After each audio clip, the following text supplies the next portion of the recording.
Magandang umaga po mga kababayan ko sa lungsod ng Maynila at sa ating mga minamahal na lolo't lola at mga batang Maynila at ang ating mga kababayan na dumadako sa lungsod. Sana po nasa mabuti kayong kalalagayan habang pinapanood niyo po itong programa ng Manila Public Information Office kung saan ay bibigay kami ng update sa naganap sa magdamag, no? Ngayong araw na ito patungkol sa Bagyong Juan sa ating bansa. Mga nanay tatay ko, sana po lagi kayong maging ligtas. At una ay maraming salamat sa Diyos. Bagamat na overwhelmed po tayo ang influx ng mga evacuees. Salamat sa Diyos, wala pa hong napaulat o walang napaulat na casualty sa ating lungsod. Naging matagumpay ang ilang areas na sa tingin namin at ng mga sayantipiko na maaaring maging delikado para sa ating mamamayan. Kaya kung bakit kahapon ng umaga, habang medyo maayos pa ang panahon ay tayo po through the leadership of MDRRMO and MDSW at mga barangay official ay nagkaroon tayo ng forced evacuation. Nung umpisa po ay kakaunti pa lamang po ang nakikinig at nung mga mananghali ay inulit po natin yung ating direktiba na ilikas ang mga ilang komunidad sa loob ng barangay o tahanan sa loob ng barangay sa western side of the city. Ito po yung para po sa mas madaling maunawaan ng pangkalan. Ito po yung mga nasa tabing dagat ng lungsod ng Maynila. At dahil dyan, maaga po tayong nagkaroon ng mga mamamayan na nasa evacuation site. Now, as time progressed yesterday, ay patuloy na pong yung iba ay nagkukusa na doon sa mga naitalang evacuation site at patuloy pa rin tayong naglilikas hanggang mga alas 8, alas 9 ng gabi. Noong mga alas 12 na pasado ng madaling araw, no, ay meron pong mga areas katulad po ng Gasangan na area sa Paseco na pinasok na po ng dagat at tumasa po ang tubig. Kaya through Chairwoman Diana ng Paseco at mga alas 12:30 ay tinawagan ko po ang MDRRMO at ang ating MDSW na ilikas, persaying ilikas yung mga pinasok ng dagat dahil umabot po hanggang tuhod ang tubig. So far naman po ay walang casualty o nasaktan. Sila po ay nasa bahagi ng mga evacuation areas natin. At halos na-overwhelm pa yung isa nating eskwelahan kaya naging dalawang eskwelahan na sa Paseco. Sa Barangay 105 naman, sa 101, at Parola District 3, Parola District 1 ay nasa Delpa naman po sila. Now, let me show and let me share to you the sheer numbers of our evacuees. No? As of kaninang mga alas 9 pasado ng umaga ay umabot po sa 3,750 3,375 ang halos affected families. Ito ay umigit kumulang 10,860 individual ang nasa poder kaninang umaga ng lungsod ng Maynila through MDSW. Ay marami naman po sa kanila ay nabigyan ng hotmail na kaninang alas 5 ng at ang sitwasyon po ngayon ay unti-unti na po yung ilan, inaabatan ko lang po itong panahon, unti-unti na po yung ilan na makabalik, yung medyo malayo-layo pa sa dagat at ma-normalize na ang kanilang pang-araw-araw na buhay at lalo ngayong araw. But rest assured, hindi po natin sila bibiglaing makabalik until magtuloy-tuloy na pong gumanda ang panahon. Ano po ang panahon sa lungsod ng Manila? Sa Manila po ngayon ay makulimlim. May panakanakang ulan, biglang bubuhos, biglang but so far as we have, as we expect, no, hindi naman po masyadong malakas ngayong umagan to, except kaninang madaling araw. At nag-provide din po tayo ng kaunting tulong para sa ating mga kababayan. At sa tulong na rin ng DSW at MSW, national at lokal, nakapamahagi po tayo ng mga makakain nila pag-uwi nila sapagkat alam niyo naman po sa hirap ng buhay ng ating mga kababayan doon, dala ng hindi sila nakapaghanap buhay kahapon, most likely po, tutukod po yan sa gastusin. Kaya minabuti ng inyong pamahalang lungsod na hindi lang sila pakainin, ay bigyan pa sila ng may uwi at para kahit paano may maisasai at mapagharimunan ang bawat pamilyang apektado. And it's gonna go on and continue within the day. Now, inatasan ko po si Director J. De La Puente na alamin ilang mga bahay ang nadurog, nasira. Kasi po kanina ay may mga kausap po akong mga evacuees natin, no? Plus meron po akong kumpirmadong 3 bahay na nasira at sabi ko kay Director J. De La Puente na kung po pwede ay ilista itong mga nasiraan ng bahay, lalong-lalo na doon sa mga tabing dagat. Ano naman po ang sitwasyon sa Eastern Board, kung saan tayo napapalibutan ng ilog, no? Ito yung mga Santa Mesa, Santa Ana, Pataca, yung mga area na yan, no?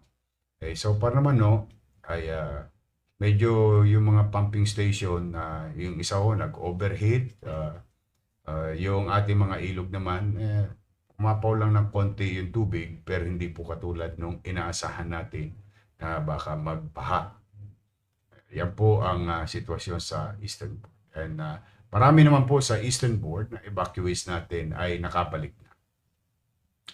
Unti-unti na rin po natin silang ibinabalik sapagkat generally po kung makikita ninyo ang buong Maynila in terms of flooding, medyo nasa manageable level naman po yung mga areas of concern natin base sa datos ng mga nagdaang buwan.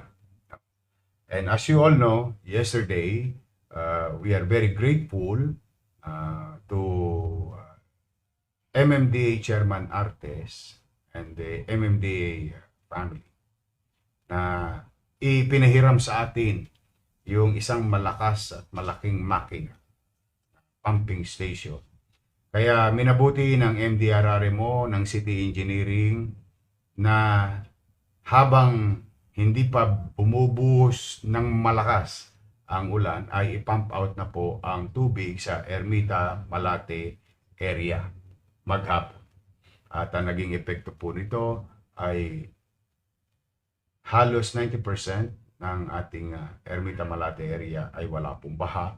At kung meron man pong bahagi ng tubig ay nasa gutter deep lamang po, nasa tolerable level.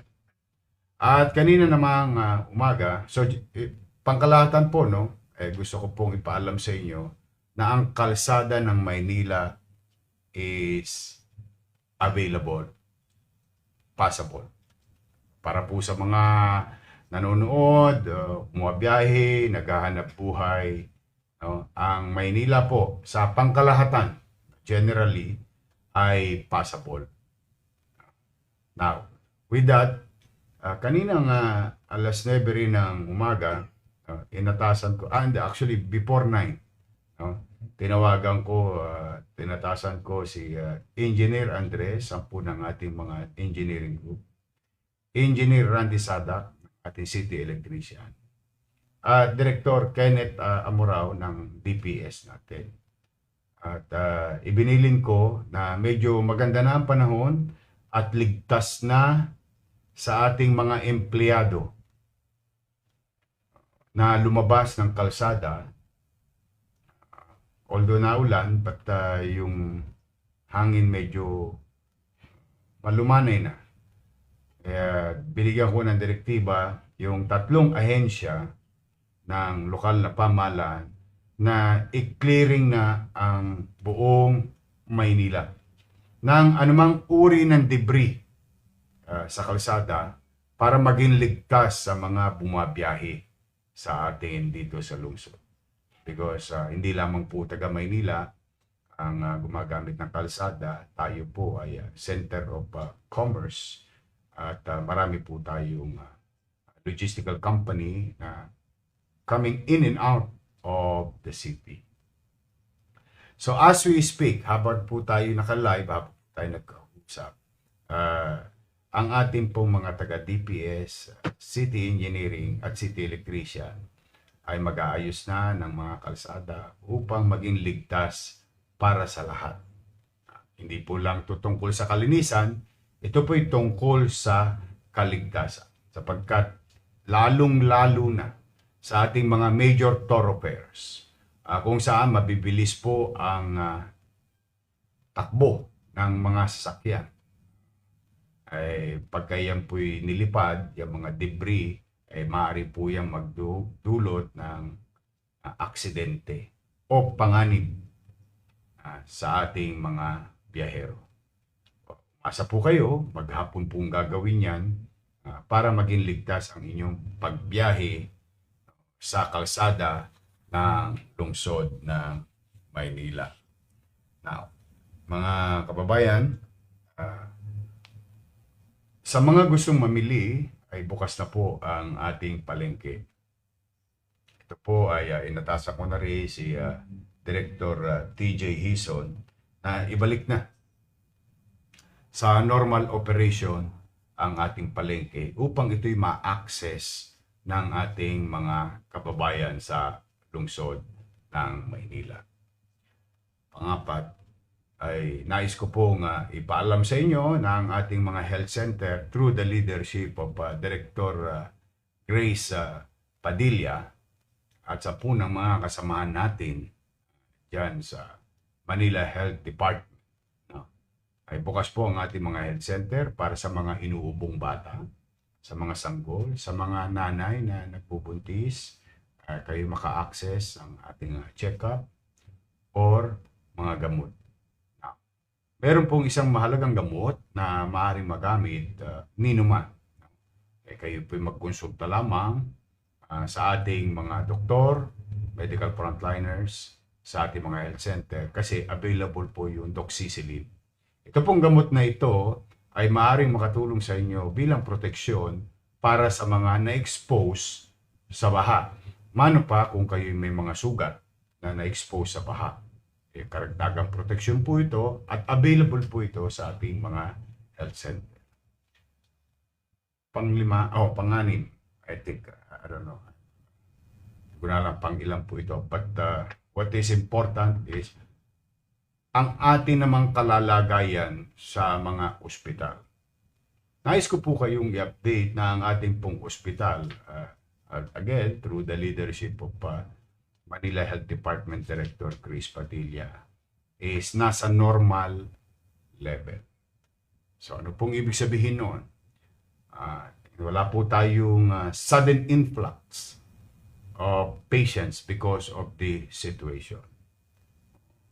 Kaya kung kayo po ay magpapacheck up, magpapagamot sa ating 7 ospital, available po yun.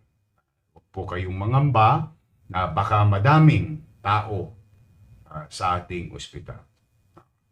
It is in a normal condition.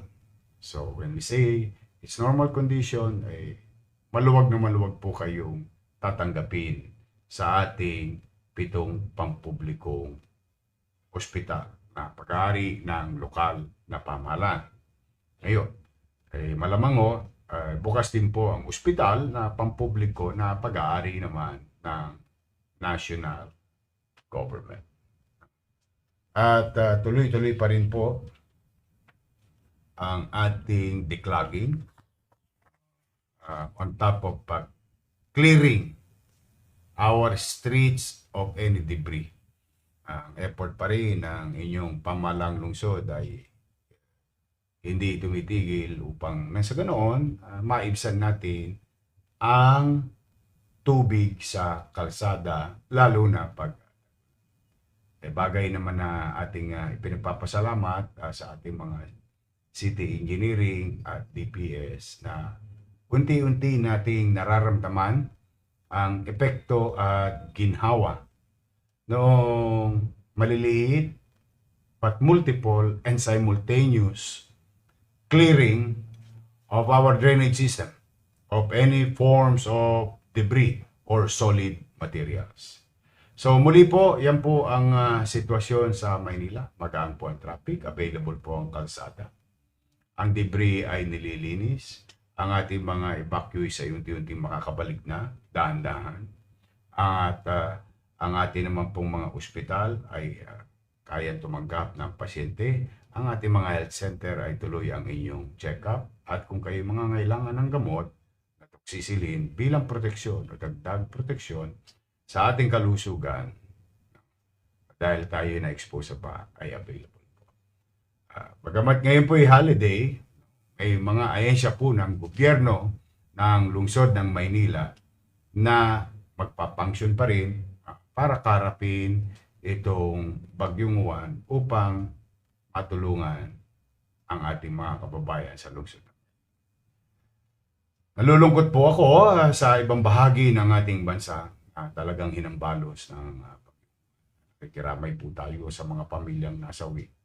At nakikisa po tayo sa mga kapwa ko lokal na pamahalaan sa hirap na kinakarap nila. May awa ang Diyos. Makakaraos din po tayo sa ating mga kababayan naman dito sa lungsod ng Maynila. Naninirahan sa lungsod ng Maynila, mga batang Maynila, mga lolo't lola ko. Manatili po kayo na sa loob ng bahay. Stay dry and keep safe. Dahil paminsan-minsan po sa labas, nararanasan po namin na biglang humahambalos yung hangin. Baka po mamaya may mga lumipad, mga bagay at maaari magdulot ng disgrasya, perwisyo sa mga anak natin o sa atin mismo. Kung wala rin lang naman kayong gagawing mahalaga, manatili po tayo sa loob ng bahay. Magkabang po tayo ng mga report at update katulad po nitong ginagawa ng inyong pamahalang lungsod ng Maynila. Lagi po kayo stay tuned, stay safe, stay inside until it's clear. Sinabi na ng mga scientifico na maaari na tayong maging back to. For the meantime, yan po ang katayuan ng inyong lungsod ng Maynila. Simula kahapon ng alas 7 ng umaga, kagabi at kaninang madaling araw at ngayong umaga. At kung meron pong mga pagbabago at maaring emergency information, i-share po namin sa inyo. ASAP. But for the meantime, we are at least okay. Challenging, but okay. So mag-ingat po kayo mga nanay tatay ko, mga lolo't lola ko, batang Maynila. Pagpalain nawa kayo ng po. Maraming salamat po, Manila. God first.